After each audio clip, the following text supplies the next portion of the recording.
అందరూ బాగున్నారా? నేను లేచి ఇల్లంతా తూడ్చే లోపల మా ఆయన వస్తే చట్నీకి అయితే చేసినాడు. టిఫిన్ లేట్ చేయాలి. కాఫీ చేసిండు. చట్నీ అయితే వేపి పెట్టినాడు. పండ్లు పచ్చిమిరపకాయలు ఇంకా కాఫీ కూడా చేసినాడు. అందరు తాగినారు, నేనే తాగాలి. పెట్టుకున్నాను నేను మళ్ళీ గ్యాస్ మీద.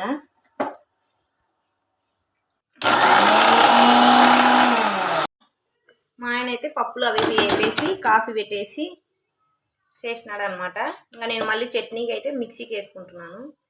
మిక్సీకి వేసేసిన తర్వాత అయితే ఇప్పుడు దోశకి వేయాలి. అన్నీ వేసేసినాడు, అందుకే ఇప్పుడు నేను దోశకి వేయాలి.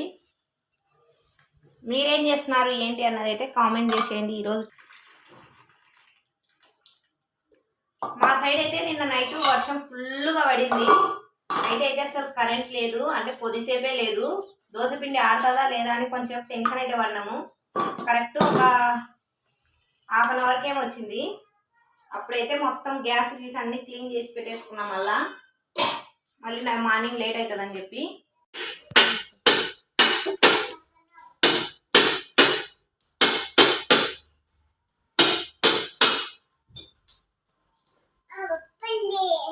అయిపోయినాయి లడ్డు పప్పులు అయి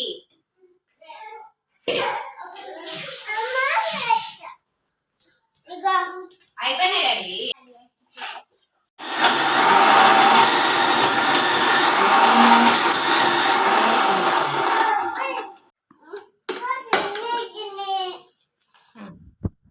పచ్చడి ప్రిపరేషన్ మొత్తం చేసేసాను. చేసేసిన తర్వాత అయితే ఇంకా ఇక్కడ మా పిల్లల కోసం అయితే టిఫిన్ అయితే ప్రిపేర్ చేస్తున్నాను అనమాట. ఇంకా మా పిల్లల్ని కూడా రెడీ చేసేసాను. వాళ్ళు ఇంకా టై బిల్ట్ అయితే పెట్టేసుకుంటున్నారు. ఆ లోపు అయితే దోశలు వేసేద్దామని చెప్పేసి పెన్నాన్ని తీసి నీట్గా వాష్ చేసేసుకొని దాని మీద ఇలా ఫస్ట్ మనం పెన్నం పెట్టిన వెంటనే నేనైతే ఇలా ఉక్కు పెన్నం మీద ఆయిల్ అయితే ఫస్ట్ రబ్ చేస్తాను.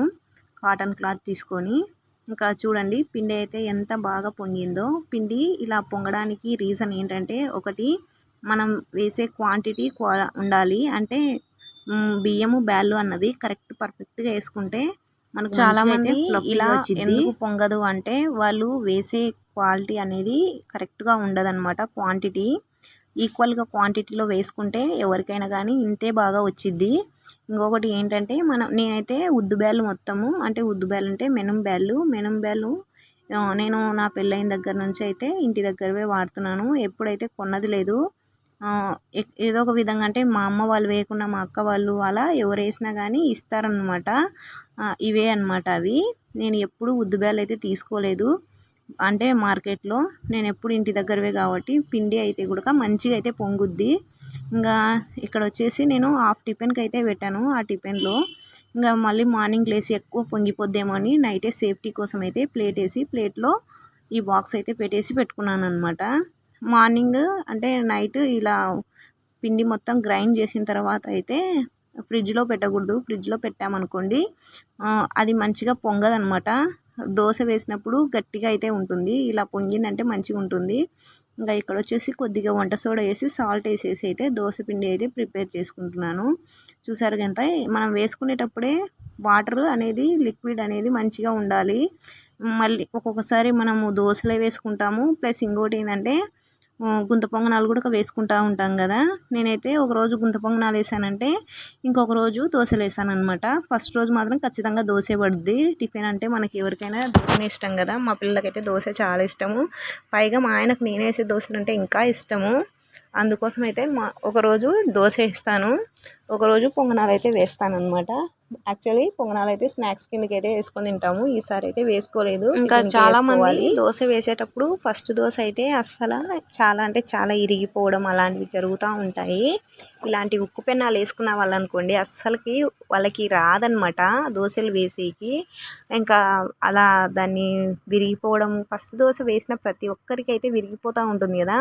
అలాంటి వాళ్ళకు ఉక్కు పెన్నం మీద వేసుకున్న వాళ్ళకి ఈ టిప్ అయితే మంచిగా సెట్ అయ్యిద్దండి. నిజంగా ఎవరికైనా కానీ ఈజీగా వచ్చిద్ది. దోశ వేసే ప్రతి ఒక్కరూ ఇలా ఉక్కు పెన్నం మీద, నాన్ స్టిక్ పెన్నం మీద కాదండి, ఉక్కు పెన్నం మీద. ఈ పెన్నం వచ్చేసి నేను ఎప్పుడో కొన్నది.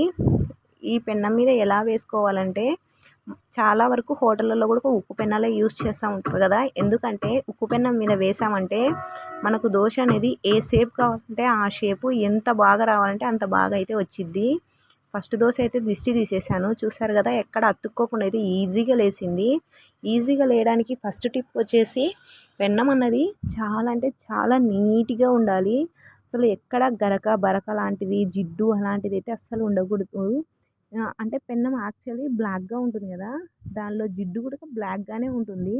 అలా ఉండకుండా మనమైతే మంచిగా స్టీల్ పీస్ ఉంటుంది కదా, దాన్ని తీసుకొని రఫ్ చేసామనుకోండి సైడ్లు కానీ ఎక్కడే కానీ పైన అంచులకు కానీ ఎక్కడ ఉండకుండా నీట్గా అయితే రఫ్ చేసుకోవాలి. అలా రఫ్ చేసుకున్నప్పుడు మనకు దోశ అనేది పర్ఫెక్ట్గా వచ్చిద్ది. చాలామంది దోశలు ఒక సైడు ఒక చోటే ఉంటుంది అని అంటూ ఉంటారు, ఒక చోట అతుక్కుంటుంది అంటారు. అలా అతుక్కోవడానికి రీజన్ ఏంటంటే ఆ అతుక్కునే ప్లేస్లో జిడ్డు ఉంటుంది అనమాట. దాన్ని మంచిగా క్లీన్ చేసేసిన తర్వాత ఫస్ట్ పెన్నం పెట్టిన వెంటనే మనము వాటర్ అలాంటివి ఏమి వేయకూడదు. ఫస్ట్ అయితే కొద్దిగా ఆయిల్ వేసేసి హీట్ కాకముందుకే పెన్నం ఎక్కువ హీట్ అయిన తర్వాత ఆయిల్ వేసి రఫ్ చేసినా వేస్ట్ అనమాట. జస్ట్ మనం పెన్నం స్టవ్ మీద పెట్టంగానే ఆయిల్ వేసి రుద్దామనుకోండి, మంచి క్లాత్ తీసుకొని ఆ పెన్నానికి ఆయిల్ అనేది మంచి సెట్ అయ్యి పెన్నం అనేది వేడి ఎక్కువ ఉన్న కూడా దోశ అనేది విరిగిపోతూ ఉంటుంది. అదనమాట. ఇంకా ఇక్కడ వచ్చేసి నేను మా పిల్లల కోసం అయితే దోశలు వేస్తూ ఉన్నాను. ఫస్ట్ మనము పెన్నం పెట్టంగానే వేసుకోవాలి. ఆయిల్ వేసి రఫ్ చేసుకున్నాం అనుకోండి దోశ మనకి ఎలా కావాలంటే అలా షేప్లో వస్తుంది అనమాట. ఇంకొకటి చాలామంది గరిటెతో వేస్తూ ఉంటారు, అంటే గంటె ఉంటుంది కదా దాంతో అయితే వేస్తూ ఉంటారు. అలా వేస్తే కూడా ఒక చోట అంటే మనం అనుకున్నంత పర్ఫెక్ట్గా అయితే రాదు. నేనైతే ఒక చిన్న కప్పు అయితే పెట్టుకున్నాను దీనికోసము దోశలు వేసేకి. ఆ కప్పుతోనే వేస్తాను. చాలా అంటే చాలా చిన్నది. హోటల్లో చూసింటాం కదా మనము కప్పుతో వేస్తూ ఉంటారు. అలా కప్పుతో వేసినప్పుడు ఏమవుతుందంటే మంచిగా ఎక్కడంటే ఎక్కడ లైన్స్ అలా పడకుండా మంచిగా అయితే వచ్చింది. ప్లెయిన్గా ఎక్కడ కావాలంటే అక్కడ. అదనమాట. ఇంకా గ్యాస్ స్టవ్ పెట్టుకోవడం అదైతే మనకందరికీ తెలిసిన విషయమే. స్టార్టింగ్లో నేను ఈ పెన్నం కొన్నప్పుడు అయితే చాలా ఇబ్బందులు అయితే ఫేస్ చేశాను. అంటే నాకు మంచిగానే వచ్చిద్ది. నాకు అంటే నేను చేయగా అయితే ప్రాక్టీస్ అయింది. నాకు కూడా ఫస్ట్లో వచ్చేది కాదు, ఎలా చేయాలో విరిగిపోయేది అనమాట. మా ఇంట్లో వేసాను అనుకోండి, మా అమ్మ వాళ్ళ పెన్నం మీద నీట్గా వచ్చేది. నేను ఈ పెన్నం కొన్న ఫస్ట్లో అయితే అసలు చాలా అంటే చాలా ఇబ్బందులు ఫేస్ చేశాను. చూడండి ఎంత పర్ఫెక్ట్గా వచ్చిందో దోశ, హోటల్లో లాగా వచ్చింది. ఇంకా దీంట్లో మెంతులు కూడా కొంచెం నానేసి పెట్టుకున్నారనుకోండి రెడ్గా అయితే వస్తుంది. నేను మెంతులు కూడా వేస్తాను. ఇంకా అటుకులు అవి ఇవి ఇంకా చాలామంది వేస్తూ ఉంటారు, నేను వేయను. చూసారు కదా ఫస్ట్ దోశ మాత్రమే ఆయిల్ వేసి చేసిన తర్వాత నెక్స్ట్ దోశ నుంచి ఇంకా మనం మంచిగా వాటర్ అయితే కొట్టేసి వేసామనుకోండి హోటల్లో దోశలు కూడా పనికి రావన్నమాట. అంత మంచిగా వస్తాయి. చూసారు కదా ఇలా గిన్నెతో అయితే వేస్తూ ఉన్నాను. ఎంత బాగా వస్తాయంటే అంత బాగా వస్తాయి. ఇంకా ఈ పెన్నం తీసుకున్నప్పుడు చాలామంది నేను ఫస్ట్లో వేసేదాన్ని బాగానే, వేసిన తర్వాత అయితే చాలామంది నీవు బాగా వస్తాయి అనేసి ఊర్లో ఉన్నప్పుడు చాలామంది అయితే దోశ పెన్నం అయితే తీసుకెళ్ళిపోయి వేసేవాళ్ళు. వేసి వాళ్ళకు తీసేది రాక చేసేకి రాక అయితే మొత్తం జిడ్డు జిడ్డు చేసి చాలా అంటే చాలా ఇది చేసేవాళ్ళు పెన్నాన్ని. అందుకే నాకు ఎవరికైనా దోశ పెన్నం ఇవ్వాలంటే బాధ అనమాట. ఇక్కడికి వచ్చిన తర్వాత కూడా చాలామంది తీసుకెళ్ళిపోయారు. దాన్ని కరిపించేస్తారనమాట దోశలు వేసేకి రా సరిగ్గా. అప్పుడు నేను మళ్ళీ నాకు తెలుసు కదా ఎలా అయితే క్లీన్ చేసుకుంటే ఎలా వచ్చిద్ది అని చెప్పేసి ఇంకా అలా క్లీన్ చేసుకుంటాను. ఇంకా చాలామంది ఇప్పుడు నాన్ స్టిక్ పెన్నాలు అయితే యూజ్ చేస్తూ ఉన్నారు. వాళ్ళకైతే నేనేం చెప్పలేను, కానీ ఇలా ఉప్పు పెన్నం మీద వేసుకుంటే మాత్రం టేస్ట్ అయితే చాలా బాగుంటుంది. ప్లస్ ఇంకోటి ఏంటంటే దోశ కూడా మంచిగా పర్ఫెక్ట్గా వచ్చిద్ది, ఈవెన్గా అయితే కాలుతూ ఉంటుంది. ఇంకా మా పిల్లలకైతే వేస్తూ ఉన్నాను. వాళ్ళు తినేసి స్కూల్కి రెడీ అయినారు. ఇంకా వాళ్ళు రెడీ అయ్యే లోపల అయితే మా ఆయన పూజ చేసేసాడు. ఇంకా నేను ఇల్లంతా వాష్ చేశాను.